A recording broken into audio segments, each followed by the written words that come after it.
Alors notre invité justement, c'est Matan Pertman qui est le cofondateur et PDG de RM Group. C'est un fonds d'investissement, vous l'avez compris. Bonjour à vous Matan, merci d'être dans ce studio d'Afrique. D'abord, est-ce que vous diriez que Zanzibar aujourd'hui a récupéré, on va dire, de la pandémie du coronavirus et de ses conséquences sur le tourisme? Merci de m'avoir demandé de venir.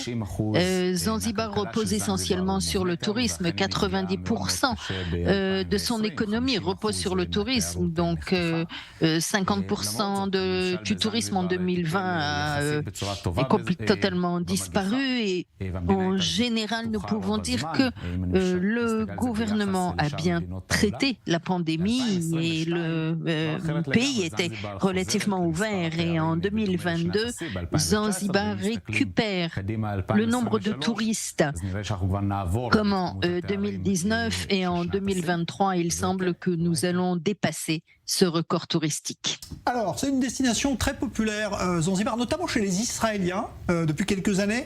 C'est ce qui a fait que vous vous êtes intéressé, vous en tant qu'investisseur, à cette destination ? Oui,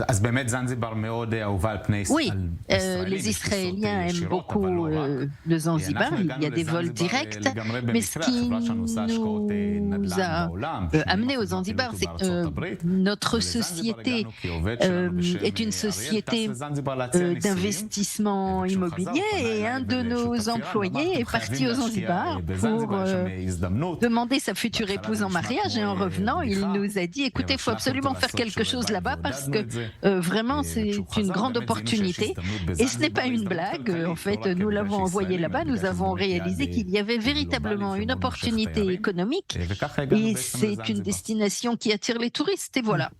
Alors, le reste, c'est du passé. C'est vrai qu'il y a une demande également de la part du gouvernement de Tanzanie qui cherche des investisseurs. Donc c'est un peu donnant-donnant. C'est-à-dire que la Tanzanie a besoin d'investisseurs tels que vous et vous voyez là-bas une vraie opportunité de développer le tourisme ? Exactement. La Tanzanie et le Zanzibar reposent essentiellement sur des fonds provenant de l'extérieur. Il y a des exemptions fiscales, par exemple, et le gouvernement aide tous les investisseurs qui viennent de l'étranger, notamment aux Zanzibar. Tout se passe très bien. Les gens vraiment font tout pour nous aider et véritablement c'est gagnant-gagnant pour tout le monde. Alors quel est l'objectif justement de votre groupe RM à Zanzibar aujourd'hui au Zanzibar? C'est de créer beaucoup de chambres d'hôtel, c'est ce qui manque le plus aujourd'hui? Alors, pour nous, c'est une grande opportunité et Zanzibar devient de plus en plus cher, de plus en plus occidental. Mais outre l'hôtel que nous avons créé, nous en avons encore 3 et j'espère que dans 3 ans, nous pourrons gérer 600 chambres d'hôtel parmi les leaders de l'hôtellerie et peut-être qu'ensuite nous allons ouvrir d'autres hôtels en Tanzanie pour le safari et autres. Donc pour la prochaine décennie, nous y sommes. Mais ça veut dire que vous êtes associé à des groupes hôteliers ou est-ce que l'hôtellerie est aussi un de vos métiers et que les hôtels sont sous votre pavillon? Nous créons l'hôtel, nous le bâtissons et nous avons avec nous Avi Khavajani qui est dans le domaine depuis de très nombreuses années. Et nous avons créé un groupe dont l'objectif est de créer des hôtels et nous pourrons peut-être amener des grands groupes pour la gestion des hôtels, mais pour le moment, nous gérons ça en interne. Qu'est-ce qui manquait le plus dans ce que vous avez constaté aujourd'hui dans l'hôtellerie locale qui était déjà sur place à Zanzibar? On était vraiment loin des standards, on va dire, internationaux?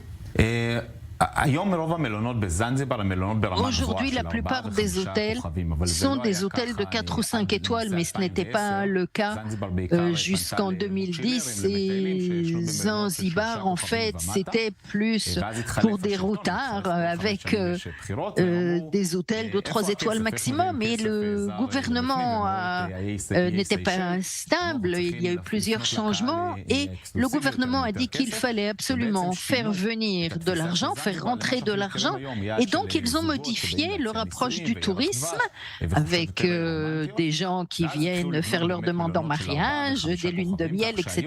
Et il y a eu donc des hôtels de 4 et 5 étoiles qu'on a vus. Et la plupart des hôtels aujourd'hui sont encore des petits hôtels, mais le nombre de touristes augmente sans arrêt, avec près de 20% de hausse par an.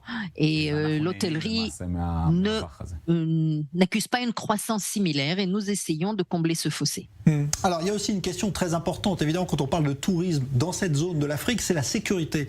Est-ce qu'aujourd'hui, Zanzibar, la Tanzanie, offre toutes les garanties pour accueillir, on va dire, en toute sécurité les touristes, et notamment israéliens?